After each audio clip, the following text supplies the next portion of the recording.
Mayam Bukramzari, don't imperial impact news, Raj Nongthombam, Manung, Hariba 360-degree analysis of news and events. Mayam Butaram Nokcheri, Manipur, Ngasi, Haktagi Oina, Mi Taramatoi, COVID-19 positive, we report later, Aduga, Mamangi, Habitat Tara Mari, the Ama Taramanga, the Ama, Tarataruta, Hum, Aduga, Narang, Tarikama, Panda Ani, Hariba Taria, Punsalagapuna, active case, Wazikoina, Taranipan, Oire, Aduga Hana, recovered to Ani Habitarmasi Punsalaga Manipur in a confirmed case. Kun Chapsana Sure, Maramaduna, rising number of cases, active case will be another confirmed case to be a missing Hangala Isida, laying on Mayam Kana content of no Honori, but at the same time, upon the Gisoki stranded Manipuri Mayam, so Sangsali, Sangsala Pukalo and Luna, Massing Quinti, taste of cooking a success from Hangalakpa, Hangalakpa Sitaki Manipuri Miamna, Karamna, Hairiba, COVID-19 book content of Nunabagi Changseli, but Kongjang Asida, Lanjang Asida, Karamna Mateng, Pangshan Bayabagi, only young Katalaga, safe for Ibudu Katania Duribra, Kui Miam, Sekrai Pogba, Makoibu, Yum the Lahin, but the Suibia and Raga Mateng Pang, but the Suibia, Karam Han Makoisi, Koi mobilized to Godagi Habagi, sensitized to Godagi, sanitized to Wakatan, sensitized to Godagi COVID-19 Matang, the Habsigi, Yam Chow, Buhang, Lady Marmadam Yam, so mobilized to target, sensitized to target the COVID-19 Sitang Bada, Lenga Hatan Tanapata Yaro, have you Waham Sulevina, Miam Susaruyan target, how can we mobilize, how can we sensitize people having Matanguni, and is the government doing enough government, enough Taurabraga, enough Tobungam, the target, Marak Sida, Kanakana, Karikari, with Matari, Habiki, Matang, Sida Canada, and with the impact news key. Studio the links in the library. Joining us tonight on Manung Hutna, Indian Red Cross Society, Manipur State Branch General Secretary Ibiriba, retired IAS, Nimai, Nimai Butramokcheri. Welcome to the show. Appreciate your joining. Also joining us, Ethno Heritage Council, HERICOUN Manipur President Ibiriba, Oja Ratankumar, Oja Ratankumar Butramokcheri. Welcome to the show. Appreciate your joining too. Ahan Base Oja Ratankumar, the Malakchari, Oja Ngasi confirm case active case active case aduga confirm case tana hanagi recover to bani punjalaga kun sure masing se no gisum hengalai aduga incoming returnees sing no masing sum lai bani na khara makhai di positive to test to matham khara makhai di hengalak to mali hengalak pas da miyam da ngasi trama to hengalai bu mayam je pakhana baga yarok to mali haidare to pakhani ngai di oidabran kali keno da masih kita muncul lengan section terang pajan su lakuali adana miyam da sandorokani sandoro hai bagi dibera su miyam da information war pagi su obi hai miyam da pakan panic haitare panic sena maram werga lenga ki iban khongthang da su koi hujiksi mari so lockdown se koi tarik trai pan handagi chana ba hogre masida koi ngarang se tonga ton Imphal East West ki koi order ga thoksa laktana total koi curfew ga thamjalak padagi miyam se chatok jen to bu ya da ba argi dukan hangamba hall se dukan hangba yani ga na koi lockdown for gi guideline da yaw ga se amta hangalakta bagi film am lai se adu ngasi trama thu labni na hayeng de di lambi sorok amata ga chala lakta bagi film su lakpe matang soi sida koi karmai tok na miyam se adu ga lenga ki mating pang bu ya adu ga lenga na kari to hon ba mathau tai hai bagi wafam su la adu ga miyam se da panic to mathau ta de miyam du su information tin yon ba phajaba afaba information yo bu mathau tai khanjai adu hari ba mayam se yon gi hai targa di khoi gi CSO sing amadi NGO sing su am chaw thak dang lo to mala hoji phogi on di CSO NGO sing se khoi si gi system se yaw da bagi mami tari mar maduna Hengalai rising number of cases aduga miyam da akiba oina founder ba masimo mayam se lehendan with the lenga kari ta kum thoi masida koi kari kari mating function we object thambi ji raj na hangbiri do yamna chumba khana ningai oi wa pham akoina ngasi nauna mi tara mathoi positive oi ba Ratankumar ki quarantine center de ki tara ama aduga Imphal East ki yaral party center ama de ki mi ama tara mathoi oirak pasida akhoi miyam sida yamna pakhatpa nungnangba pokpadi ai adubu mase akoina pungning phatharaga akoina khangminnagadabadi masi soidana hengalagada port amani hojik stranded oiba akoi manipuri macha mayam ama leiri moi on the way leibasu yauri lakadauri aduna moina lakadori mafam singse already red zone oiraba orange zone oiraba mafam da ayam boina leibinus tawi aduna akhoi gi positive case masing infected oibase hengalak ba haibasidi aina khanbada masi speculation natabida adum moirani aina khalli adu masida koina yam panic oiba masigi mathok di ta de aina ai haijaningi maramdi kaigino haikanda masigi pandemic se world gi oina la abani hana amta lakhidaba mong da lakpani aduna how to tackle it haibasida akoi loopholes mayam leiba yai adubu akoi thengna dabadi yaroi akoi sen badi yaroi masida koina fear psychosis laidana ki bagi mahutta akhoi gi scientific oiba information mayam ama ꯀꯃꯥꯏ ꯇꯧꯗꯅ COVID-19 ꯁꯤꯗꯒꯤ ꯑꯩꯈꯣꯏ ꯉꯥꯛꯊꯣꯛꯀꯗꯒꯦ ꯍꯥꯏꯕꯒꯤ ꯍꯧꯖꯤꯛ ꯐꯥꯎꯕꯒꯤ ꯑꯣꯏꯕ update ꯑꯣꯏꯕ ꯑꯗꯨꯒꯨꯝꯕ ꯏꯟꯐꯣꯔꯃꯦꯁꯟꯁꯤꯡꯗꯨ ꯀꯂꯦꯛ ꯇꯧꯕ ꯑꯗꯨꯒ ꯑꯩꯈꯣꯏꯅ ꯃꯗꯨ ꯏꯟꯕ ꯍꯨꯅꯒ ꯍꯥꯏꯔꯤꯕ ꯑꯩꯈꯣꯏꯒꯤ ꯇꯦꯁ ꯑꯗꯒꯤ ꯇ꯭ꯔꯦꯁ ꯑꯥꯏꯁꯣꯂꯦꯠ ꯑꯦꯟ ꯇ꯭ꯔꯤꯠ ꯀ ꯍꯥꯏꯕꯁꯦ ꯃꯁꯤꯒꯤ ꯒꯥꯏꯗꯂꯥꯏꯟꯁꯤꯗ ꯆꯠꯊꯔꯒ ꯑꯩꯈꯣꯏꯁꯤ ꯑꯀꯤꯕ ꯍꯥꯏꯕꯗꯨ ꯊꯥꯗꯣꯛꯑꯒ ꯃꯁꯤ ꯑꯩꯈꯣꯏ ꯆꯦꯟꯗꯅ ꯍꯤꯡꯉꯔꯣꯏꯗꯕꯅꯤ ꯁꯨꯡꯁꯣꯏ ꯁꯣꯏꯗꯅ ꯑꯩꯈꯣꯏꯅ ꯌꯥꯝꯅ ꯍꯩꯁꯤꯡꯅ ꯄꯣꯖꯤꯇꯤꯚꯂꯤ ꯑꯁꯤ ꯊꯦꯡꯅꯒꯗꯕꯅꯤ ꯍꯥꯏꯗꯅ ꯃꯗꯨꯒꯤ ꯁ꯭ꯇꯦꯞꯇꯨ ꯂꯧꯈꯠꯐꯝ ꯊꯣꯛꯑꯦꯅ ꯈꯜꯂꯦ ꯑꯗ ꯍꯧꯖꯤꯛ ꯐꯥꯎꯕꯗ ꯒꯕꯔꯃꯦꯟꯅꯁꯨ ꯃꯈꯣꯏꯒꯤ ꯑꯉꯝꯕ ꯊꯥꯛꯇ ꯂꯧꯈꯠꯂꯤ ꯑꯗꯨꯕꯨ ꯑꯩꯈꯣꯏꯅ ꯁꯨꯝ ꯎꯖꯕꯗ ꯌꯦꯡꯖꯕꯗ ꯑꯩꯈꯣꯏꯒꯤ ꯃꯤꯌꯥꯝ ꯑꯃꯗꯤ ꯂꯣꯏꯅꯅ ꯒꯕꯔꯃꯦꯟꯇꯁꯨ ꯑꯩꯈꯣꯏꯒꯤ ꯐꯤꯌꯔ ꯁꯥꯏꯀꯣꯁꯤꯁꯀꯤ ꯃꯃꯤꯁꯤ ꯈꯔ ꯂꯩꯕꯗꯧꯅ ꯎꯕ ꯑꯩꯈꯣꯏ ꯗꯤꯁꯤꯖꯟ ꯂꯧꯕꯗ ꯍꯥꯟꯅ ꯊꯣꯛꯇꯕꯒꯤ ꯑꯣꯏꯕꯁꯨ ꯌꯥꯏ ꯑꯗꯨꯒ ꯑꯃꯨꯛ ꯂꯧꯔꯝꯃꯒ ꯑꯃꯨꯛ ꯍꯦꯛ ꯍꯣꯡꯗꯣꯛꯄꯒꯨꯝꯕ ꯑꯗꯨ ꯃꯁꯤ ꯇ꯭ꯔꯥꯏꯌꯦꯜ ꯑꯦꯟ ꯏꯔꯔꯅꯦꯅ ꯑꯩꯈꯣꯏ ꯈꯟꯕꯁꯨ ꯌꯥꯏ ꯑꯗꯨꯕꯨ ꯌꯥꯝ ꯂꯨꯔꯛꯑꯕ ꯀ꯭ꯔꯤꯇꯤꯀꯦꯜ ꯑꯣꯏꯔꯕ ꯃꯇꯝꯗꯗꯤ ꯑꯦꯛꯁꯄꯥꯔꯠ ꯀꯌꯥꯒꯤ ꯑꯗꯒꯤ ꯏꯟꯇꯦꯂꯦꯛꯆꯨꯑꯦꯜꯒꯤ ꯑꯦꯚ꯭ꯔꯤ ꯁꯦꯛꯁꯟ ꯑꯣꯐ ꯗ ꯁꯣꯁꯥꯏꯇꯤꯗꯒꯤ ꯑꯩꯈꯣꯏꯒꯤ ꯀꯩꯅꯣꯁꯤ ꯁꯖꯦꯁꯟꯁꯤꯡꯁꯤ ꯂꯧꯔꯦ ꯍꯥꯏꯔꯀꯥꯟꯗ ꯑꯩꯈꯣꯏꯒꯤ ꯒꯣꯔꯃꯦꯟꯅꯁꯨ ꯃꯈꯣꯏꯒꯤ ꯄꯣꯂꯤꯁꯤ ꯄ꯭ꯔꯣꯒ꯭ꯔꯥꯝꯁꯤ ꯌꯥꯠꯄꯤꯔꯒꯗꯤ ꯑꯩ ꯌꯥꯝ ꯐꯅꯦꯅ ꯈꯟꯖꯩ ꯑꯗꯨꯒ ꯑꯩꯈꯣꯏ ꯍꯧꯖꯤꯛ ꯕ꯭ꯂꯦꯝ ꯒꯦꯝ ꯇꯧꯕꯩ ꯃꯇꯝꯗꯤ ꯅꯠꯇꯦ ꯑꯃꯅ ꯑꯃꯗ ꯃꯔꯥꯟ ꯁꯤꯟꯅꯕꯩ ꯃꯇꯝ ꯅꯠꯇꯦ ꯑꯩꯈꯣꯏ ꯏꯟꯗꯤꯕꯤꯖꯨꯋꯦꯜ ꯂꯦꯚꯦꯜꯗꯒꯤꯅ ꯁꯤꯚꯤꯜ ꯁꯣꯁꯥꯏꯇꯤ ꯒꯚꯔꯟꯃꯦꯟ ꯑꯦꯅꯤ ꯂꯦꯚꯦꯜꯗ ꯂꯩꯕ ꯑꯩꯈꯣꯏ ꯄꯨꯝꯅꯃꯛꯅ ꯄꯨꯟꯅ ꯂꯥꯟꯊꯦꯡꯃꯤꯟꯅꯒꯗꯕ ꯄꯣꯠ ꯑꯃꯅꯦꯕ ꯑꯗꯨꯅ ꯃꯁꯤ ꯂꯥꯟꯊꯦꯡꯃꯤꯟꯅꯕ ꯃꯇꯝꯁꯤꯗ ꯑꯩꯈꯣꯏꯒꯤ ꯗꯦꯃꯣꯀ꯭ꯔꯦꯇꯤक ꯐꯣꯔꯝ ꯑꯣꯐ ꯒꯚꯔꯟꯃꯦꯟꯁꯨ ꯑꯣꯏꯕꯅꯤꯅ ꯑꯩꯈꯣꯏꯒꯤ ꯄꯤꯄꯜꯁ ꯄꯥꯔꯇꯤꯁꯤꯄꯦꯁꯟ ꯀꯝꯃꯨꯅꯤꯇꯤ ꯄꯥꯔꯇꯤꯁꯤꯄꯦꯁꯟꯁꯦ ꯌꯥꯝꯅ ꯂꯩꯍꯟꯕ ꯃꯊꯧ ꯇꯥꯏꯌꯦꯕ ꯑꯩꯈꯣꯏ ꯀꯤꯍꯟꯕꯩ ꯃꯍꯨꯠꯇ ꯄꯣꯠꯁꯦ ꯃꯨꯟꯅ ꯈꯪꯍꯟꯕ ꯑꯗꯨꯒ ꯀꯃꯥꯏꯅ ꯇꯧꯅ ꯇꯦꯀꯜ ꯇꯧꯒꯗꯒꯦꯅ ꯈꯜꯍꯟꯕ ꯍꯧꯖꯤꯛ ꯌꯥꯝ ꯂꯨꯔꯤꯕ ꯀꯣꯏꯁꯟꯁꯤ ꯀꯩꯅꯣ ꯍꯥꯏꯀꯥꯟꯗ ꯑꯩꯈꯣꯏ ꯃꯅꯤꯄꯨꯔꯗ COVID-19 ꯄꯣꯖꯤꯇꯤꯚ ꯑꯣꯏꯔꯛꯏꯕꯁꯤꯡꯁꯦ ꯃꯁꯤ ꯀꯝꯃꯨꯅꯤꯇꯤ ꯇ꯭ꯔꯥꯟꯁꯃꯤꯁꯟꯒꯤ ꯁ꯭ꯇꯦꯖ ꯅꯠꯇꯦ ꯍꯥꯏꯕ ꯃꯁꯤ ꯑꯩꯈꯣꯏꯒꯤ import tawraiba stranded Manipuri masiga loinarapana ayambaneva. Adu itargati akoina moise isolate tawraga makoisi tongana phajana treat the womsangeva. Adu moi mayum lamdamda halakadu report se koina halakanu na thingba yabasu nateva. Adu inhuman report amaneva. Adubu akoina sabsana tamse koigi racial discrimination makni haidragasu some kind of torture aduga Nungai taba port kaya atop state sing the stranded Manipuri sing aruga northeast ki means sing that away koi pau taeva asina sumba taragati moi halak pasumba thok taeva at the same time paisanung sa lairak taba lying batsat pa mayum da halang ba mayam laibe adubu yam laibuk thief ding ase na social media da nupim sam khangna pot am khak u base mapan da laik leisu tamba chaliba noi paisa pairaga Zatlaga Kariki Damakta Laina Poraga, which the Sandok to know where them lay you. Lakanuga Hive Port High Liver. Masidaina, Heisening Badi, Maduki Wakal to Highway Aroy, Lyric Tambakangati ladies, Tabak Tivasat Balay, Sidays the Ana Layangi facility later, Digi Mapanda Salaga Layang Balay. Aduna, I coin am the human noiba, a pro some of the Yangaga, a quick stranded Manipuri sing there, two Halakpa Payana Kanzeva. Madam the top 30 gay. Infected over me say yamakpagi possibility layaba adubu at the same time akoi the lay problem di makoi sing se halaga say some 10 plus thousands yaurak pada problem mayam akoi face tawre adu itardi say 30-40 thousands la agadi akoi kamaina face tawgani makoi bu quarantine tawbagi facilities akoi lairabara logistic supports lairabra adu akoi SOPs ing fazana follow tawdana stage khuding da tawbang amagadra main power laibra haibana sing ba question mayam di layaba adu bu masi fire fighting ni mai kan bagum bani mai sa ingai da mainung dagi mi kan bada madu ngairaga kan ba yaroyaba aduna akoi gi stranded oiriba Manipuri sing se aina khanjabadadi as quickly as possible Moise Purakpa Aduga Makoise Fazana Koina confined Tawdana quarantine Tawdana Thamaga Akoigi protocol Mayam se Fazana Illaga number of Koigi test the Bugi Masingasi Hengalhanba Aduga Koigi volunteer manpower award pa Tongan Baga Mengi Koigi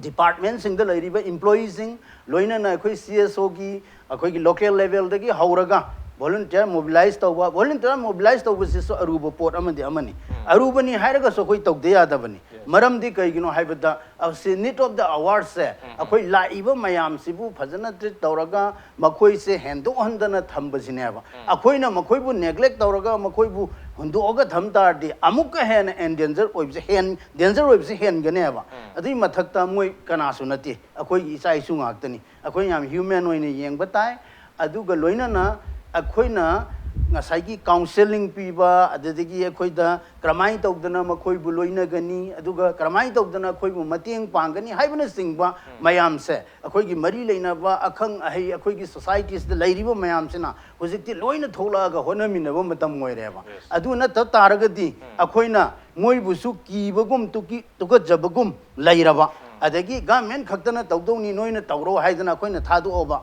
adudi government suwani aduga tawriba mi khara su robot natabani moi khaktana tawbani moi su sok thaba waba haiba lakani aduna akhoi community participation social participation je yamanna ba government na su hona ba aduga mari leina ba experts sing na su akhoi knowledge pi ba miyam da aduga akhoi na su government ba angam thak ta mateng pang ba aduga akhoi gi laibak thiraba standard oiraba laiba sing se haji laibak thiba haiba tare situation jina masi phajana akhoi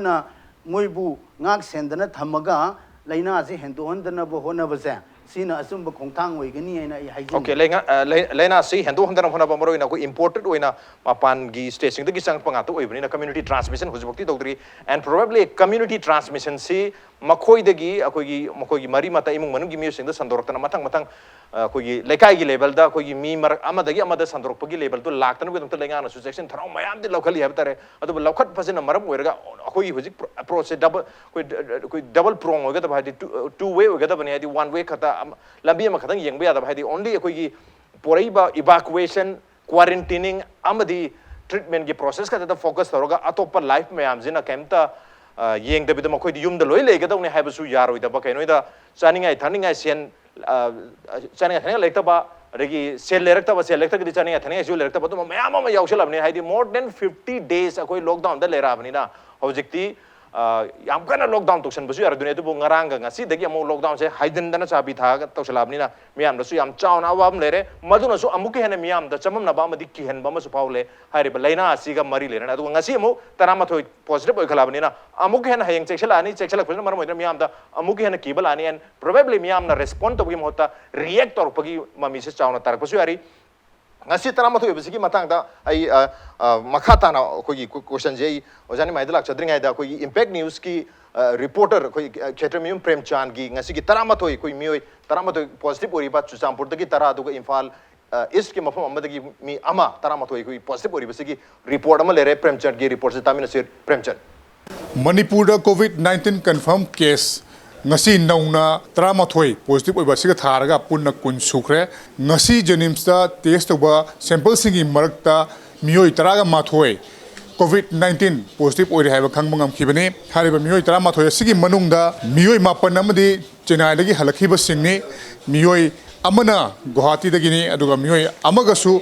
delhi dagini aduga makhoi singasi mioi tara amadi chuchampur dagini aduga mioi amana imphal east dagini hari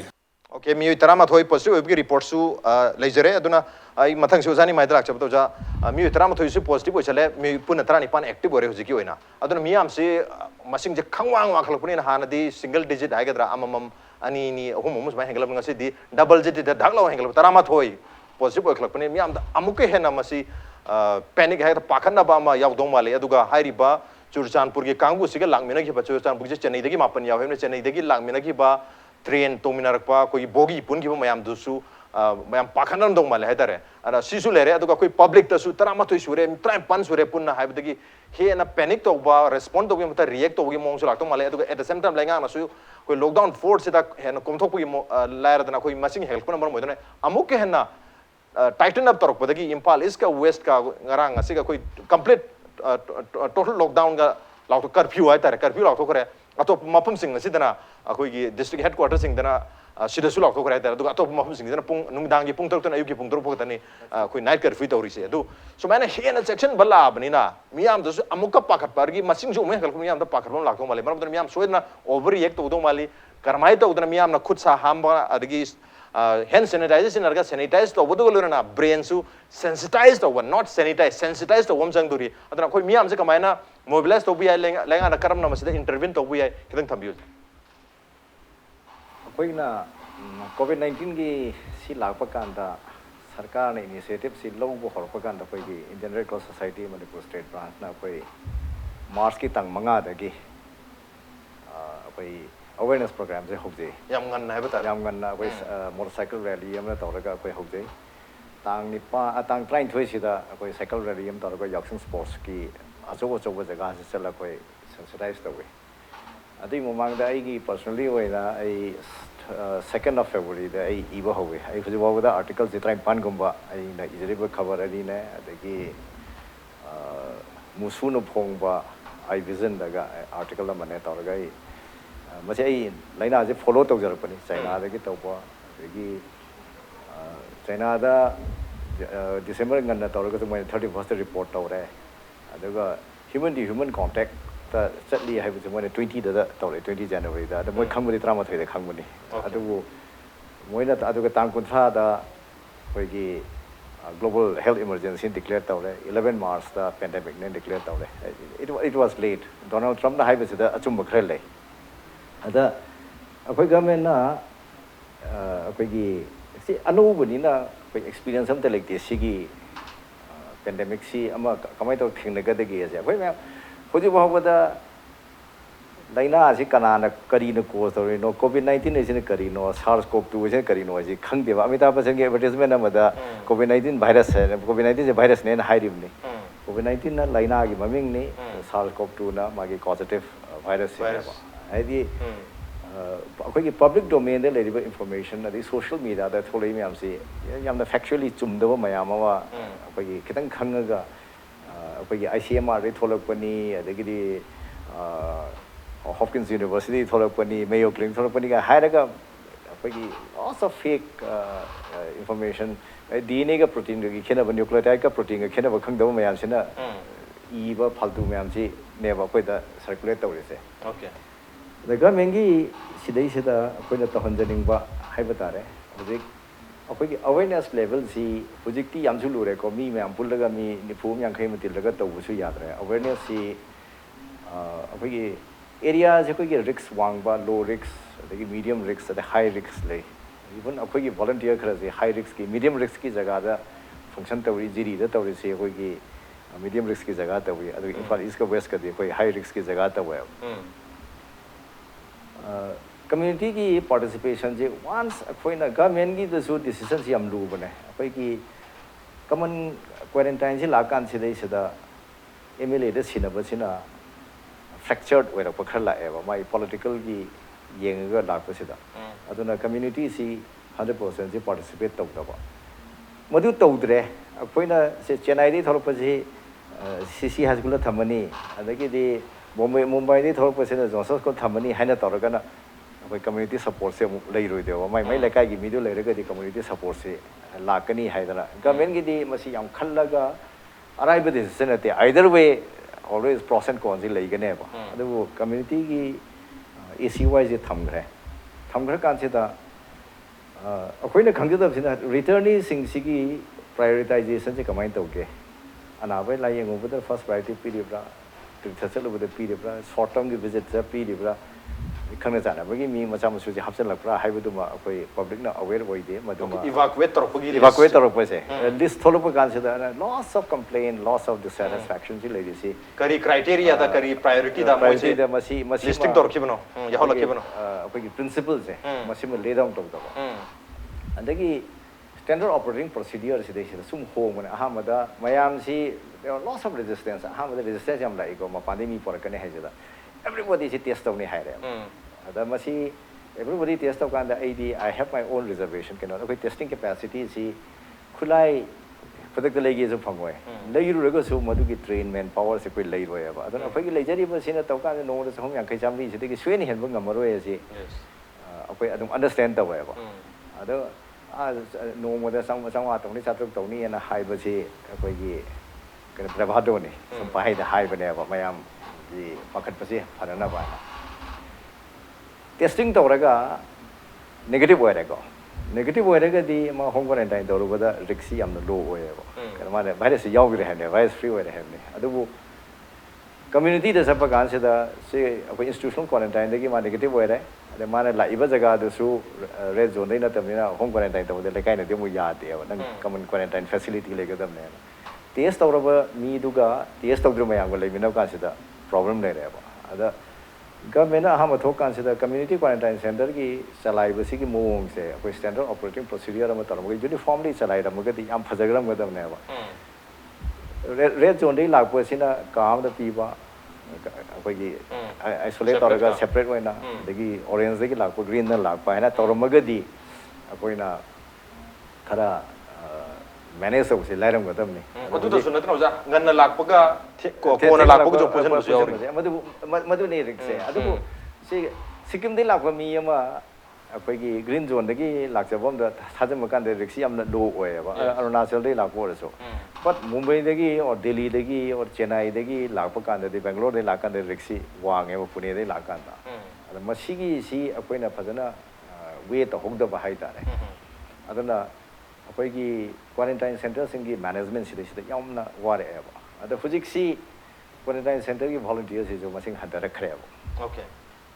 adagi even akoi gi Red Cross ki volunteers sing si moi akoi gi fatigue lakre ware the 24/7 work tor pa kan se da akoi di mi yam je bane te ko rotation da tor ga to ne adu high risk area da akoi gi guideline da le si di PPE darkar leba area da de akoi to gunu hai bane ba adu PPE darkar le ta area da akoi gi thabuk ke to hai ne da PPE bus da train dei lag bus da thungjal la re akoi district quarantine akoi gi screening center se da thungjal kan se da moi gi physical distancing tauba ri moi gi chana na bagi moi ising thakna na bagi toro kan sila khoi mi si ga yam naksan na re ba aduna hoji khoi gi laibak thini sena sarkar na di announce ba sarkar gi karmachari na kari gum sidai sida laita ba khota ba laina sida yaw ra ga di paisa langni phu bi ne na volunteer gi de ma si yaw de ba aduna sa ba su la nai ba thabuk su sarkar gi karmachari de hena wa na volunteer gi ne su ba patanu ga thok na yam pi roi hai ba sida de volunteer si lei roi ba sarkar na immediately volunteer sing si gi akoi gi moi gi da su sarkar gi karmachari da pi ri ba facilities je sarkar gi karmachari mayam tolo free da sare go ji lei de moi ji train dor ka na moi volunteer o hello that time come out nang gi industry da lei de ba ate de lei ri mayam si uthor over ka do ba gi yam na limited akoi gi Nehru Yuva Kendra ki volunteer very limited ni ko district am da mapan tara da gi hen lei ta ba manga da ga lei be district yaw ri de suli lei ta ba yaw ri ba asi ne Red Cross ne da ga re nang NSS yad re fellow re NCC yad re fellow re aduna volunteer si lei tre aduna hujik akoi na pusilai me am si manage to gi hai ta ra ga di keno da masigi yad ba si moi masa da confidence le jara su magi family de resistance lai laikai gi resistance lai ata moi ju side by side moi gi le mama cha na ba khon ma tawraga akoi gi volunteer sing si gi separate ama thamak pu ma darkar le re mari gi management se tawdraga di yum da halaka na yum da sa kanu na hai re keno da mai su nupi le di adai mai nupi da hoji prithvi da tawri se 1/3 of the death si diabetic patient ne the highest akoi gi risk si akoi gi pre-existing medical condition the diabetes the number 1 oil ba okay ba hai hai ba da ni asthma gi mi yaw de bronchitis gi mi si yaw de ba coronary gi problem dei ba ga diabetes ka ne ba ko ji the diabetes is the number 1 factor ne adu na ma gi nupi angang da gi mama mapa da lei bani na yum da han ba kirak pa and masigi si sarkar na redress to gum sang ye ba the respect of the volunteers district level da di volunteer ki service hai all acknowledge the well sarkar ki level yor aka di they just neglect keno da aina iba da su yaw jabani ko koi sarkar na decision lo motam da ground reality si khang de ba akoi na objection tore ko green da akoi ki negative phang ba mi do ka do gi community quarantine sang do no home quarantine tore ga adu wore ga di common quarantine center sing the pre river pressure is reduced on kono da 10,000 muktani capacity ladies lakho de sing ni futar ne kada kada de pulap tham ga do no aduna clear oi ba mi sing de phat phat pa mai ma tha do ga ada mana ai yum da quarantine lai je de ai dum lai je ge har ga ma lai je re ko but yum da quarantine to ya se da ngarang di hukum tholak khare pa gi health department de gi pa gi except for a few isolated cases oi ma gi la iba jaga du de gi chingna da khona ta ba ta ba atai di kada na ba se kun nagara kon tha nagara it is irrelevant ko is immaterial kaino da ꯑꯩꯈꯣꯏꯒꯤ hospital bed ꯑꯗꯒꯤ ꯑꯩꯈꯣꯏꯒꯤ number of ventilators ꯃꯁꯤ ꯃꯤ ꯆꯍꯨꯝ ꯅꯥꯔꯦꯅ hospitalꯗ ꯂꯣꯏꯅ ꯂꯩꯒꯗꯧ ꯅꯠꯇꯦꯕ only those who have developed ꯑꯩꯈꯣꯏꯒꯤ ꯍꯧꯖꯤꯛ asymptomatic ꯑꯌꯥꯝꯕꯅꯤ ꯃꯥꯒꯤ ꯂꯥꯏꯑꯣꯡꯁꯤ develop ꯇꯧꯔꯛꯑꯕ ꯁꯣꯔ ꯍꯣꯟꯕꯗ ꯋꯥꯔꯛꯑ ꯀꯥꯟꯁꯤꯗꯩꯁꯤꯗ support systemꯁꯤ ꯗꯔꯀꯥꯔ ꯂꯩꯔꯦ ꯃꯣꯏꯗꯤ isolationꯒꯤ ꯋꯥꯔꯗ ꯊꯝꯃꯒ ꯑꯩꯈꯣꯏꯒꯤ support systemꯁꯤ ꯗꯔꯀꯥꯔ ꯂꯩꯇꯦꯕ ꯑꯗꯨꯒ ꯍꯧꯖꯤꯛ ꯐꯔꯤꯁꯤꯡꯁꯤ ꯍꯤꯗꯥꯛꯅ ꯐꯕ ꯅꯠꯇꯦꯕ azithromycin ꯑꯩꯈꯣꯏꯒꯤ ꯚꯥꯏꯔꯁꯇ ꯀꯔꯤꯝꯇ ꯏꯐꯦꯛ ꯂꯩꯕ ꯅꯠꯇꯦ ꯃꯥꯗꯤ ꯑꯦꯟꯇꯤꯕꯥꯏꯑꯣꯇꯤꯛꯅꯤ ꯃꯥ ꯁꯦꯀꯦꯟꯗꯔꯤ ꯏꯟꯐꯦꯛꯁꯟ ꯊꯦꯡꯅꯅꯕꯅꯤ ꯑꯗꯒꯤ ꯀ꯭ꯂꯣꯔꯣꯀ꯭ꯋꯤꯟ ꯍꯥꯏꯗ꯭ꯔꯣꯛꯁꯤ ꯀ꯭ꯂꯣꯔꯣꯀ꯭ꯋꯤꯟ ꯃꯥꯒꯤ ꯚꯦꯂꯨꯁꯤ ꯂꯩꯇꯦꯅ ꯁꯥꯏꯟꯇꯤꯐꯤꯛ ꯑꯥꯔꯇꯤꯀꯜꯁ ꯃꯌꯥꯝ ꯑꯃ ꯊꯣꯛꯂꯛꯑꯦ ꯑꯗꯨꯅ ꯍꯧꯖꯤꯛ ꯐꯔꯛꯏꯁꯤꯗꯤ ꯕꯦꯁꯤꯛ ꯃꯥꯒꯤ ꯏꯃ꯭ꯌꯨꯟ ꯁꯤꯁꯇꯦꯝꯁꯤꯅ ꯁ꯭ꯇ꯭ꯔꯣꯡ ꯑꯣꯏꯔꯀꯥꯟꯗꯗꯤ ꯚꯥꯏꯔꯁꯁꯤ ꯑꯗꯨꯝ ꯑꯣꯚꯔꯀꯝ ꯇꯧꯔꯒ ꯂꯩꯖꯕꯅꯦꯕ ꯃꯥ ꯑꯦꯟꯇꯤꯕꯣꯗꯤ ꯗꯦꯚꯂꯞ ꯇꯧꯔꯀꯥꯟꯗ ꯑꯗꯨꯅ ꯑꯩꯈꯣꯏꯅ ꯍꯧꯖꯤꯛ ꯌꯥꯝ ꯗꯔꯀꯥꯔ ꯂꯩꯔꯤꯁꯤꯗꯤ ꯉꯁꯤꯃꯛꯇꯁꯨ ꯄꯂꯦꯜꯒꯤ ꯑꯗꯨꯋꯥꯏꯗ ꯑꯩꯈꯣꯏꯒꯤ ꯀ꯭ꯋꯥꯔꯦꯟꯇꯥꯏꯟ ꯁꯦꯟꯇꯔ ꯍꯥꯡꯕ ꯌꯥꯔꯣꯏꯅ ꯑꯣꯕꯖꯦꯛꯁꯟ ꯇꯧꯋꯦꯕ sheer misunderstanding, sheer lack of knowledge. Never. ꯑꯗꯨꯅ ꯃꯤꯌꯥꯝꯁꯤꯗ ꯃꯗꯨꯒꯤ ꯏꯟꯐꯣꯔꯃꯦꯁꯟ ꯂꯩꯇꯕꯁꯦ information ꯂꯩꯇꯕꯁꯦ ꯑꯗꯨ ꯂꯩꯇꯥꯔꯒꯁꯨ ꯃꯈꯣꯏꯗ ꯑꯀꯤꯕꯅ ꯍꯦꯟꯅ ꯂꯩꯕ ꯍꯥꯏꯕ ꯇꯥꯔꯦ information ꯂꯩꯕꯁꯦ ꯑꯩꯈꯣꯏꯒꯤ full detail ꯂꯩꯇꯕꯩꯅꯦꯕ ꯈꯤꯇꯪ ꯂꯩꯌꯦꯕ complete information ꯁꯤ ꯂꯩꯔꯀꯥꯟꯗ ꯁꯤ ꯖꯒꯥ ꯈꯔꯗ ꯄ꯭ꯔꯆꯥꯔ ꯇꯧꯏꯀꯣ ꯁꯤ ꯑꯦꯌꯔꯕꯣꯔꯟꯅꯤꯒ ꯍꯥꯏꯅ ꯑꯩꯈꯣꯏꯒꯤ 6 hours ꯂꯩ ꯑꯗꯨ ꯇꯧꯋꯦꯅ so what 6 hours ꯂꯩꯔꯦ ꯑꯗꯒꯤ ꯃꯤ ꯂꯩꯔꯝꯁꯦ ꯁꯤꯜ ꯇꯧꯋꯦꯅ ꯁꯤꯜ ꯇꯧꯕꯒ ꯀꯟꯇꯦꯟꯃꯦꯟ ꯇꯧꯕꯒꯁꯦ ꯈꯦꯠꯅꯩꯌꯦꯕ ꯁꯤꯜ ꯇꯧꯕꯗꯤ ꯁꯣꯂꯨꯁꯟ ꯈꯔꯗꯕꯅꯤ ꯀꯟꯇꯦꯟꯃꯦꯟ ꯇꯧꯕꯗꯤ ꯃꯤ ꯂꯩꯔꯤꯕꯗꯣ ꯃꯥ ꯂꯩꯕꯗꯨꯅ ꯂꯩꯔꯦ ꯃꯄꯥꯟ ꯊꯣꯛꯂꯛ ꯌꯥꯔꯣꯏ ꯑꯅꯧꯕ ꯃꯤꯁꯨ ꯆꯪ ꯌꯥꯔꯣꯏ ꯍꯥꯏꯕꯅꯦꯕ ꯑꯗꯨꯒꯤ ꯁꯤꯒꯨꯝꯕ simple termsꯤꯡꯁꯤ ꯑꯩꯈꯣꯏ ꯁꯤꯖꯤꯟꯅꯔꯤꯕꯁꯤꯁꯨ misunderstanding ꯁꯤ ꯂꯩꯕ ꯃꯄꯥꯟꯗꯩ ꯃꯤ ꯆꯪꯉꯛꯄ ꯁꯤꯗꯤ ꯑꯩꯈꯣꯏ ꯆꯪꯉꯛꯇꯕ ꯁꯨꯡꯌꯥ ꯌꯥꯔꯣꯏ ꯔꯇꯟꯅ ꯉꯁꯥꯏ ꯍꯥꯏꯕꯗꯤ ꯌꯥꯝ ꯆꯨꯝꯃꯤ ꯀꯩꯅꯣꯗ ꯍꯣꯁꯇꯦꯜꯗ ꯂꯩꯔꯦ ꯍꯣꯁꯇꯦꯜꯁꯤ ꯀ꯭ꯋꯥꯔꯦꯟꯇꯥꯏꯟ ꯁꯦꯟꯇꯔ ꯑꯣꯏꯁꯟꯈ꯭ꯔꯦ ꯑꯉꯥꯡꯁꯤ ꯀꯥꯏ ꯂꯩꯗꯣꯏꯅꯣ ꯊꯣꯛꯂꯛ ꯇꯥꯕꯅꯤ ꯏꯝꯄ꯭ꯂꯣꯌꯤ ꯑꯣꯏꯗꯅ ꯂꯩꯔꯦ ꯇꯣꯂꯣꯞ ꯄꯤꯗ꯭ꯔꯦ ꯃꯣꯏ ꯀꯥꯏ ꯂꯩꯗꯣꯏꯅꯣ ꯚꯔꯥꯅꯦ ꯀꯩꯅꯦ ꯄꯨ ꯉꯝꯄꯣꯟꯇꯦꯕ ꯁꯔꯀꯥꯔꯅ ꯁꯞꯄꯣꯔꯠ ꯇꯧꯕ 2,200ꯗꯨꯗꯤ ꯅꯨꯃꯤꯠ 5-6ꯅꯤ ꯂꯣꯏꯈ꯭ꯔꯦ ꯄꯩꯁꯥ ꯈꯔ ꯆꯥꯎꯅ ꯅꯥꯒꯥꯂꯦꯟꯗ ꯇꯧꯕ 10,000ꯒꯨꯝꯕ ꯄꯤꯔꯒꯗꯤ ꯌꯦꯡꯅꯔꯝꯕ ꯌꯥꯕꯅꯦꯕ ꯑꯩꯈꯣꯏ ꯄꯣꯔꯛꯇꯕ ꯊꯣꯛꯂꯛꯇꯕ ꯌꯥꯔꯣꯏ ꯊꯣꯛꯂꯛꯀꯅꯤ ꯑꯗꯨ ꯂꯩꯕ ꯌꯥꯕ ꯀꯥꯡꯕꯨ ꯉꯝꯕꯗꯨꯗꯤ ꯊꯣꯛꯂꯛꯇꯦꯕ ꯀꯩꯅꯣꯗ ꯊꯣꯛꯂꯛꯄꯒꯤ ꯔꯤꯛꯁ ꯑꯃꯃꯨꯛ ꯂꯩꯔꯤꯑꯕ ꯑꯩ ꯔꯦꯗ ꯖꯣꯟꯗ ꯂꯩꯒꯦꯔꯥ ꯑꯩꯅ ꯐꯖꯅ ꯄ꯭रिꯀꯣꯁꯟ ꯂꯧꯔꯒꯗꯤ ꯆꯥꯟꯁꯦꯁꯁꯦ ꯑꯗꯨꯝ ꯔꯤꯃꯣꯠ ꯑꯣꯏꯌꯦꯕ ꯇ꯭ꯔꯦꯟꯗ ꯂꯥꯛꯏꯕ ꯃꯌꯥꯝꯁꯤꯒꯤ ꯑꯩꯈꯣꯏꯅ ꯁꯣꯁꯤꯌꯦꯜ ꯃꯤꯗꯤꯌꯥꯗ ꯎꯕ ꯀꯥꯟꯁꯤꯗ the whole concept of physical distancing ꯁꯤ ꯌꯥꯎꯗꯦꯕ ꯑꯗꯨꯅ ꯑꯦꯛꯁꯄꯣꯖ ꯇꯧꯕꯒꯤ ꯆꯥꯟꯁꯁꯤ ꯋꯥꯡꯉꯦ ꯍꯥꯏꯇꯥꯔꯦ ꯆꯥꯟꯁꯁꯤ ꯋꯥꯡꯉꯦ ꯑꯗꯨꯅ ꯂꯝꯕꯤꯗ ꯑꯃꯈꯛ ꯑꯩꯈꯣꯏꯒꯤ ꯌꯥꯎꯕ ꯃꯇꯝꯗ ꯃꯌꯥꯝ ꯁꯟꯗꯣꯛꯈꯤꯅꯕꯒꯤ ꯃꯔꯝ ꯑꯣꯏꯅꯤ ꯕꯣꯒꯤꯗ ꯇꯧꯃꯤꯟꯅꯔꯤꯕ ꯃꯌꯥꯝꯁꯦ ꯂꯣꯏꯅꯃꯛ ꯁ꯭ꯄ꯭ꯔꯦꯗ ꯇꯧꯕꯒꯤ ꯆꯥꯟꯁꯁꯤ ꯂꯩꯌꯦꯕ ꯑꯗꯨꯅ ꯑꯩꯅ ꯐꯥꯔꯁ ꯔꯥꯎꯟꯁꯤꯗ ꯑꯩꯅ ꯊꯝꯖꯅꯤꯡꯉꯤꯁꯤꯗꯤ ꯒꯚꯔꯟꯃꯦꯟꯠꯅ ꯈꯤꯇꯪ ꯁꯦꯟꯁꯤꯇꯤꯚ ꯑꯣꯏꯕ ꯗꯔꯀꯥꯔ ꯂꯩ ꯑꯗꯨꯒ ꯃꯅꯤꯄꯨꯔꯗ ꯆꯠꯅꯕ ꯌꯥꯕ ꯂꯣꯏꯅꯃꯛ ꯀꯝꯃ꯭ꯌꯨꯅꯤꯇꯤ ꯀ꯭ꯋꯥꯔꯦꯟꯇꯥꯏꯟ ꯁꯦꯟꯇꯔꯗ ꯀꯔꯤꯗ ꯇꯧꯔꯤꯁꯦ ꯌꯨꯅꯤꯐꯣꯔꯃꯤꯇꯤ ꯑꯃ ꯃꯦꯟꯇꯦꯟ ꯇꯧꯕ ꯅꯨꯄꯥ ꯉꯥꯛꯇꯒꯤ ꯊꯝꯒꯦꯔꯥ ꯅꯨꯄꯤ ꯉꯥꯛꯇ ꯊꯝꯒꯦꯔꯥ ꯖꯣꯟ ꯋꯥꯏꯁꯗ ꯊꯝꯅꯅꯕꯒꯤꯁꯦ ꯃꯁꯤꯃ ꯋꯥꯔꯛ ꯑꯥꯎꯠ ꯇꯧꯔꯒ ꯂꯦ ꯗꯥꯎꯟ ꯇꯧꯗ꯭ꯔꯒꯗꯤ ꯑꯩꯈꯣꯏꯗ confusionꯁꯦ ꯃꯦꯁꯁꯦ ꯑꯗꯨꯝ ꯍꯦꯟꯒꯠꯂꯛꯀꯅꯦꯕ क्वारंटाइनिंग प्रोसेस है बता रहे क्वारंटाइनिंग प्रोसेस सी कोई तोान बा कम्युनिटी क्वारंटाइन सेंटर से थमीब मैम से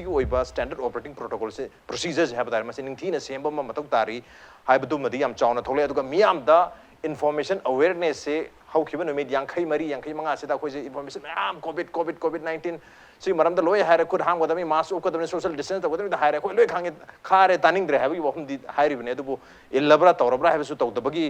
पोर अमा लेबनिना हुजे कोई क्वारंटाइन सेंटर अमा नंगनबा खुलदुगी मफम अमदा हांगने हरक मतमदा मियामना हांगबा यारो हैबगी ऑब्जेक्शन लाइजन मरम ऑब्जेक्शन लाइबी मरम जे कोइना कोविड-19 Manipur case confirm case Ahaan block मतमदा मियामना संबंध खरम बदा दुगा हैरप मानबा मखलगी कहता रिएक्शन है बता रहे ऑन द ऑपरेन तरफ से के प्रति हम तंजर के इम्पैक्ट निस्पू मियंग तानो ले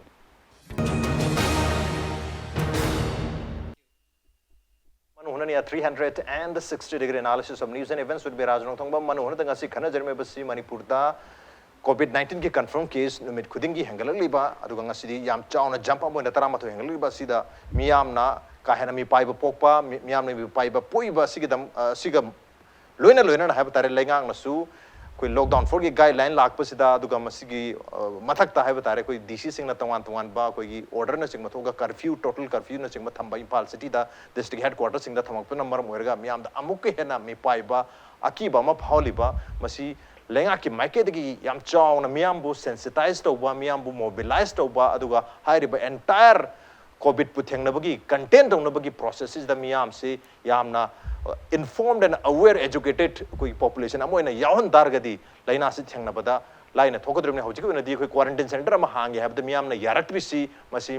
government na miyam si confidence to on board ta yohon bangam da begini maram duna miyam na lengak na miyam si diam chauna education awareness campaign to mathuk tari lenga ki market yam chauna campaign to awareness campaign piba education piba se mamita tari maru na koi telephone gi khuthang da khara phone to matam da lauthokpa aruga koi social media da khara chai thokpa na tana yam chauna koi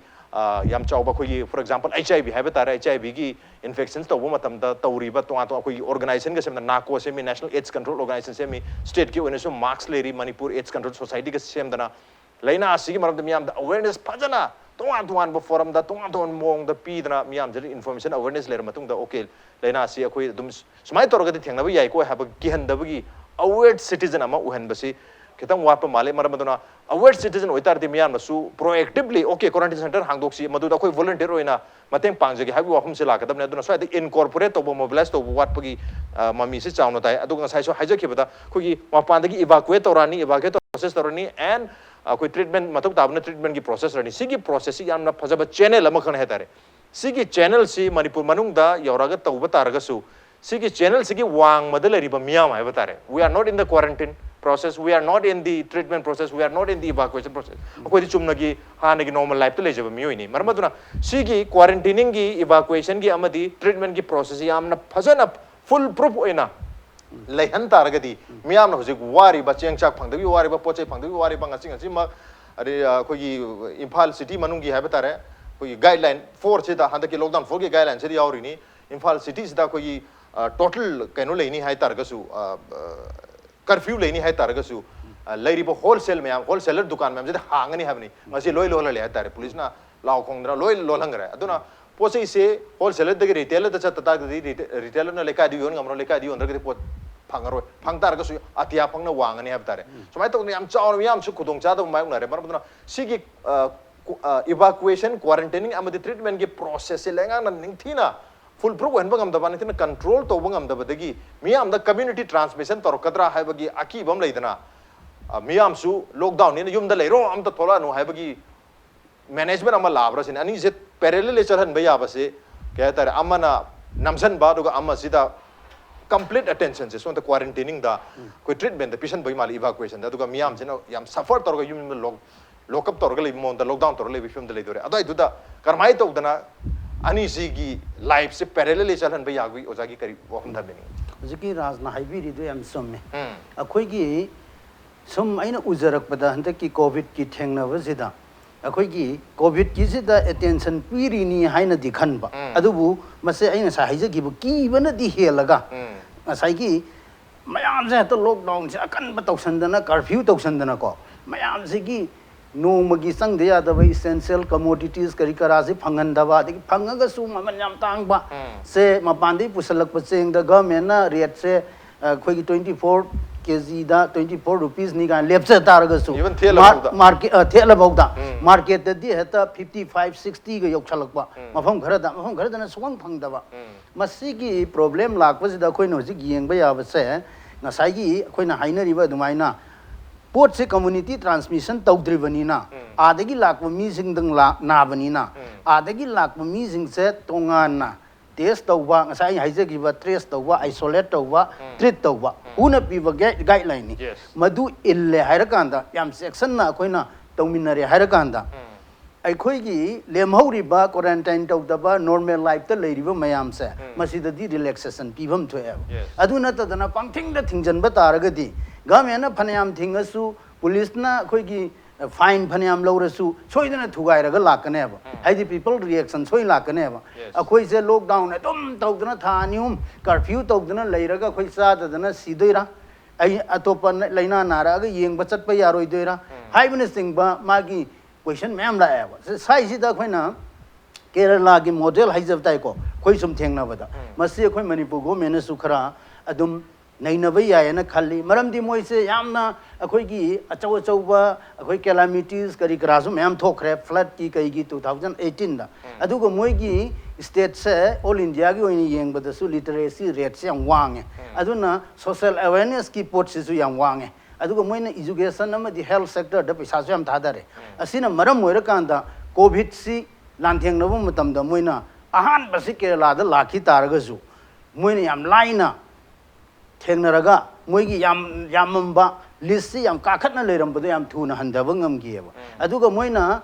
stranded oiraba moigi state to leiba mainly West Bengal Orissa dagi lakpa laborer sing zibogda guest laborer hairaga kanam ta sara helen be yadi haidna community kisan ga sem dana moida tawghieba adu tawba matamda tawna covid thengna na essential commodities public goods things loina phangal leba marang kaina adugi problem le hendeba aduna akhoi gi social investment se khare hena tawba ngasai yambung na takpi giba adumaina akhoi gi community quarantine center tawbu matam dasu maduda volunteer oigada mi singdu da khoi intense incentives pi dana paisa nung sa pi dana adai khudong thiba thogadi adu tawni ga haiba se life cover bok to wi masi tawhom thoeba adu tawhom tawdragadi kamai tholakadoino risks ni adai amana khoi gi community se da zone wise dagi lakwa mi se separately thamaga ngasai gi community dana involved tor se for example ai isam hale senai dagi ai gi yum manak leiba community quarantine center am da leitare adu itadi ai gi inaura kanano ama volunteer du ohen basu yayaba adu di moina hena attention ju pirane haba magi mi ma quarantine center du da leiramnina sigumba technique su dum season aba yayaba aduga mase akhoi yamung takpi gi ba dumaina akhoi gi yamna MLA gumba kari gumba politics ki yamna related oiba pota chat khagadi masida magi miyeng ji tongalak pa yayaba aduna akhoi na huji kharani mamang du ugi bada su pot chai yen bada su akhoi gi pot yamna yen gera yeloira media da yaw dia da photo kap dia da mana pi gi ni hai dia da ba akhoi gi election maya gi mot to ba akhoi gi lanai oirasu the organization oirasu to mayam ma khoi ugre ba adugi mong du natte ha ba aduna hujikti ngasai gi press meet tawdana adu tawdana laibagi mahutta ngasai gi ground da akhoi gi na dabu mayam gi na pochai phajana phangan ba tare moi de relaxation to tare adegi akhoi post pandemic phase da akhoi famine gumba mayok na ba ya ba masigi precautionary measures se lahu gada bane ba akhoi na ngasi thengnari se quarantine to da awaba mayam thengnari se pre pandemic phase da akhoi thorang ji wa lahu ba khangsu khangda bani hana dagi adubu January 18 dagi di akhoi flight ka thingdana akhoi Manipur government di lokhalim ne ba aduga March ki angan ba saruk ta akhoi awareness ka tawgre akhoi itno heritage council makna zu health ki akhoi gi Manipur ki health service adigi Jenims aduga Rims yauna 8 March da akhoi awareness ta taweba aduga koi media person mayam jing loina na adu mayam to adu hang response pi deba maram di adu da pot si lagtri mayam si am easy going da yam lai thok na layaba adu bu masigi pot se masigi pandemic sigi outcomes se adu ki matik saugani ai basidi expert mayam na high grabane ba idi india yoina su June July da khwai dagi yamakani adu ga huji hujik su yamna henkalai base world da India so maneba masing jara jara hengalai se aduna masi thengnaba matamda akoina laugadaba thaurang jing se laubaga loinana ngasai gi covid na sohandaba lehoriba population miam se masi pre movement haidi komthok pa ya ba gi komthok gadong ne ba akoi gi da hujik toisina nagera naroira section ba ya khoi section ani thing ba ya khoi thingani haibane ba sidi tawham thokda ba mani aduga amana front line da leiriba haidi yamna vulnerable oiba group sing kudam oina khoi nungsi jaraba police ki chilina personnel mayam masi lambi de thokna tawribse globe am upasu ude marks ti upi khara aduga mana si ka iba pi riba te pass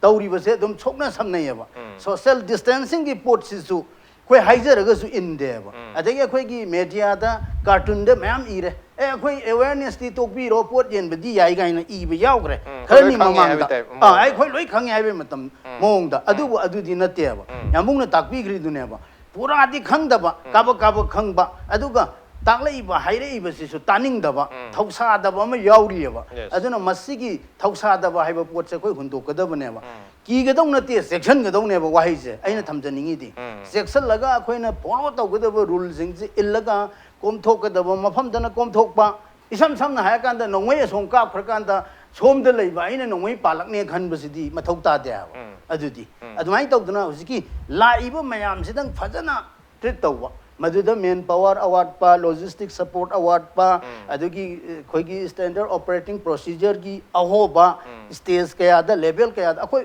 पुन्ना में खमिनर लोइरे बा अखोई की local level the लेबा अखोई से मणिपुर से India मनुंग ददी अखोई की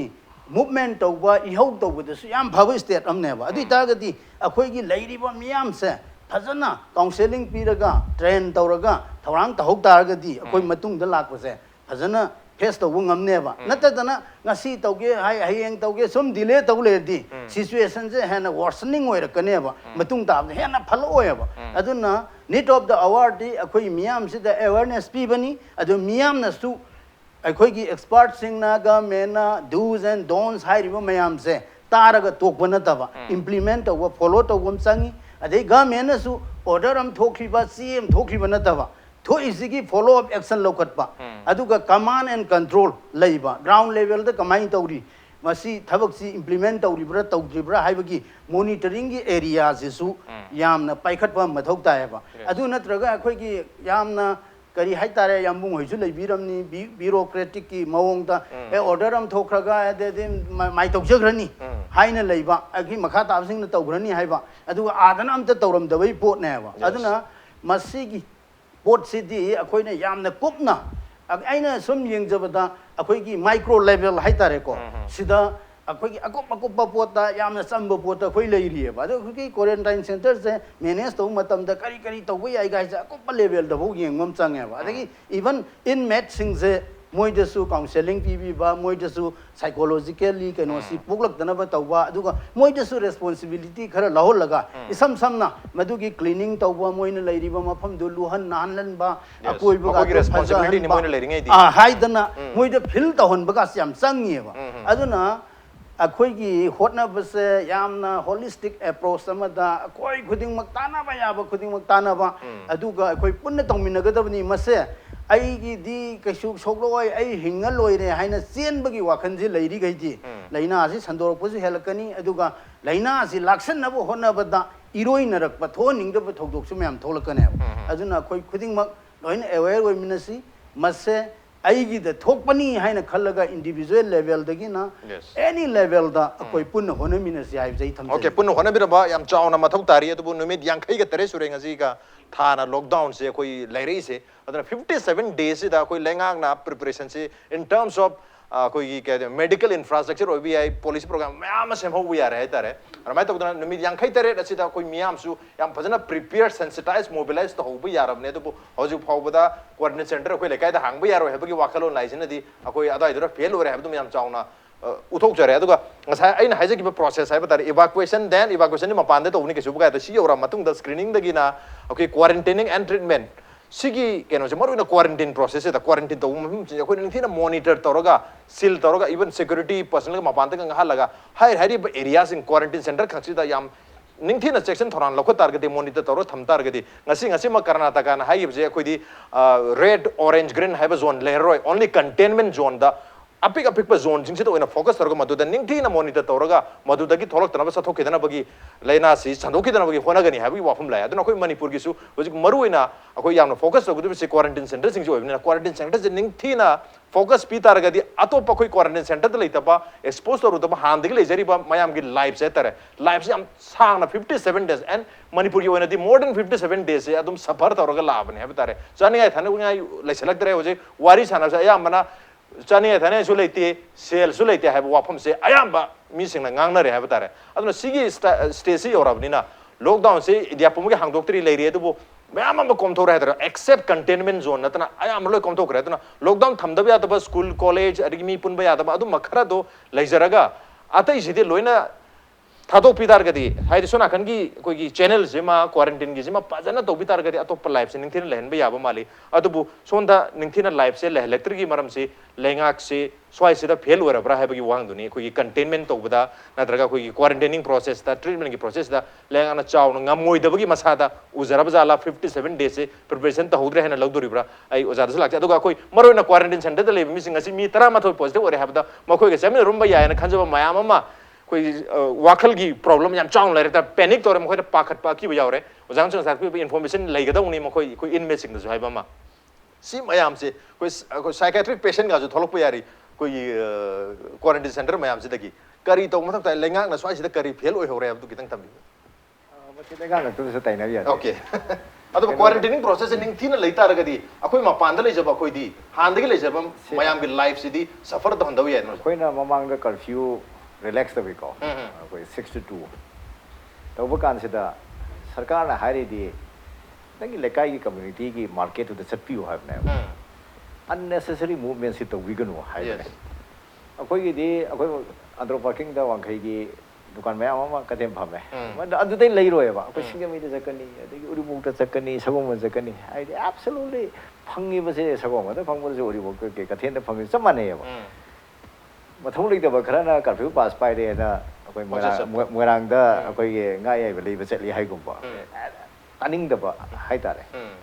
ꯑꯗꯣ ꯁꯤꯒꯨꯝꯕꯒꯤ immature ꯑꯣꯏꯕ irresponsible ꯑꯣꯏꯕ ꯑꯩꯈꯣꯏꯒꯤ citizenꯁꯤ ꯌꯥꯝꯕꯅꯦ ꯑꯗꯨꯅ ꯁꯔꯀꯥꯔꯁꯨ ꯑꯣꯚꯔ ꯔꯤꯌꯦꯛ ꯇꯧꯕꯅꯦꯕ ꯇꯧꯔꯤꯁꯦ ꯑꯗ ꯁꯔꯀꯥꯔꯅ ꯍꯨꯀꯨꯝ ꯊꯣꯛꯄ ꯌꯥꯎꯔꯦꯀꯣ ꯑꯩꯈꯣꯏꯒꯤ DC ꯑꯅꯤꯅ ꯄꯤꯕ ꯄꯥꯁ ꯑꯝꯇ ꯆꯠꯅꯔꯣꯏ ꯀꯔꯐ꯭ꯌꯨ ꯄꯥꯁꯁꯦ ꯍꯥꯏꯔꯦ ngasi mu yarani ngasi mu moida authorize amuk tawre madi manungda akhoi media ji exempted group na subject to the condition magi media gi karpa se hapaba my I card puraba na ai ngasi la kan da ai gari de media gi yawi thangan je ne ngisi sang ba yaroi ha na ngang nei khangba mi yaram da thajel lai sajen dong phau so yaroi hai ba hai di sarkar na thoibo hukum si at the ground level yobu matam sida either they don't understand sugang khangdabra or they mischievously misuse it haidi masochistic oibane mi ngonda wahalaga nuwa aigi aina madi nupa da lakona aina tadhokramni ga hairaga asai thi cheiramni aduga hairaga sigi akhoi gi sadistic oibagi pleasure si lakpagi akhoi gi mentality si was ware ko je koi thana khangde any people health ki kari ge tawrisi overwork tawai April ke horpoda ida sarkar na home department na notice am thoe NGO civil society organization me amna paisa da mateng pangera pot da mateng pangera pangan da mateng pangera ma thaga piro wala mayam thaga na re chup chap te legre ho se kari khangdre matam du de koi khalle ba yes government si punna mayam praja ga chamina ga dori ra kari gino da praja ga chamina di Sweden do hujik lockdown tawde kano da moi sarkar hai je kana se singo mi yauk de akoi di enlightened citizenry ni point lo precaution lo ne na ba du di masa gi mawa chani na ta re adu precaution di moi masa logyo ga mi sarkar ma thong ne te si personal ne hai da na Sweden na hai di moi ge de lari hai bi chang si yang wang re lari hai ba da na ta na literacy rate wang ba da hai da na education gi educated level si wang e ba koi na literacy la su khang ne ba akoi gi sen literacy rate ti wang ga la su di yaw da ba yes sarkar gi dasu aina former bureaucrat amu oina sarkar gi limitation je haidi yan ta da ba praja myam like rule hai du ne ba lai ri se ani mak si khara dum khara se wat pa ada sarkar gi aina sim yeng da kan da akoi gi proactive oi da ba reactive oi ba adum to gre ha ga hatho tu to ba adi yeng wona kan da ai ga sa hai je ba do akoi gi ground reality si khang da decision si low ba man ba khara yaw ri ba aduna either akoi gi level si da wari sana matam da ground level khang mi sing na hai ba ngam da ba mathak da decision low do si da sikum problem si le si ai na ngarang jo ina raise dog jam ne ko akoi locally made PPE si tawre ba whether ISO की specification है सारे बरा material देखी manufacturing की process है IOC की standard से लई है बा मार मई की दसंग न बा देखी इसी की दसंग न बगी ISI की standard से लई है बा अदर साधे बदले absolutely zero ने I want a false sense of security MP ने बा अदुना risky behavior संग ने बा देखी आई ना अकोई ना Red Cross से तवजरे से अकोई दिमी तरुक तेरे तवे बा कहना दा टीम हमने बा आई से रिस्की बिहेवियर हम से पूरा में तालम पाइरो ने आई ग्लोव ते उक दोइने अदु ए इथों नंग से पाइरे नंग कुछ सैनिटाइज तो हाई न तो आई दी बिहेवियरल चेंज हम लाग पसे लाई दे बा ना तोन पाइ गनो है जी पुंग में द ट्राई पंग कुलक पाइ ब माइ मिट पाइ गनो है जी ngam मोय बा अदुना सिदे सिदा अखोई की लेना दिबा वॉलंटियर खंग दे थबक तोर में से टीम मोय तो सपोर्ट सिस्टम जी पिना गदम ने psychosocial counseling is very important level not akoigi inmates te volunteer machine da dakar le asin natragadi akoigi thauna ji hal le keno da family de ki pressure lakani amal lakani sigi keno da nahaning badam te yaw de